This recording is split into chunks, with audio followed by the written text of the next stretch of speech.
अस्सलाम वालेकुम यार, क्या हाल है? ठीक ही वे? उम्मीद कराना सारे ठीक हो सन।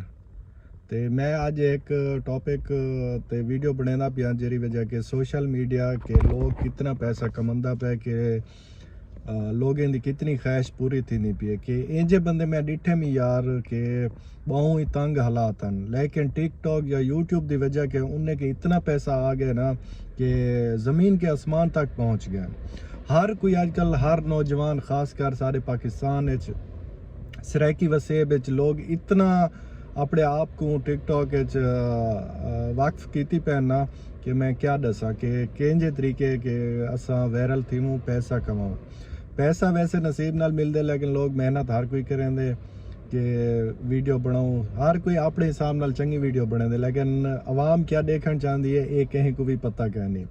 आवाम वैसे पाकिस्तान ज़्यादातर टैलेंट देखना चाहते, लेकिन जी डेरा गाजी खान की आवाम है ना, वो सिर्फ चबलियाँ सुनना चाहती है, वो कोई भी हिया की गल नहीं सुनती। हुण तुसा देखो ना पाकिस्तान कोई भी बंदा वायरल थी ना पैना कोई हिया का काम कैन सी कीता ना, उन्हें दे अंदरों कोई इंजा टैलेंट है, बस वो लगे पैन कोई ना कोई चबली मार देंदन, बकवासबाजी की पैन, बेहयाई फैलाई पैन, लोग उन्हें को बहु दे दे वला, लोग उन्हें नाल सेल्फियाँ छिकवेंदे ना। मैं तो आप हैरान थी वेंदा कि इन्हें दे अंदरों क्या है।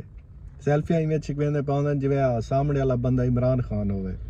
सिर्फ क्या है उन्हें दी वीडियो इंज होंदी है कोई जो वायरल थी वेंदी है, व्यूज़ ज़्यादा वेंदन जिहदी वजह के आवाम उन्हें दे पिछो लग वेंदी है।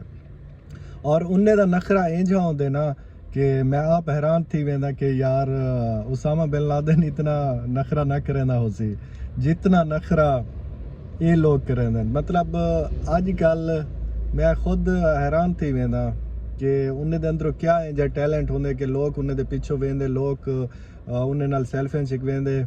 सिर्फ ये बकवासबाजी है, कोई भी इंजा काम क्या नहीं कि तुसा अपने आप को कंट्रोल करो, लोगों के पीछे ना रुको, तुसा अपने अंदर इंजा टैलेंट पैदा करोगे ताकि तुसा भी फेमस थी वनो, वायरल थी वनो, लोग तुहाडे पीछे आवे। लेकिन ये चीज़ कोई नहीं समझे ना, जेरे 24 घंटे चावण वाले होंगे ना बंदे, वो कहीं भी अपने पैरों पर खड़ा नहीं थी, वो लोगों के पीछे ही रुकते रह वेंदे। अपने अंदर इंजा टैलेंट पैदा करो कि लोग तुहाकू देखे, लोग तुहाडे अगो सलाम करे। इंजा टैलेंट ना हो कि चबलियाँ मारो कि वायरल थी गयूं थे असा हुण स्टार बन गए से।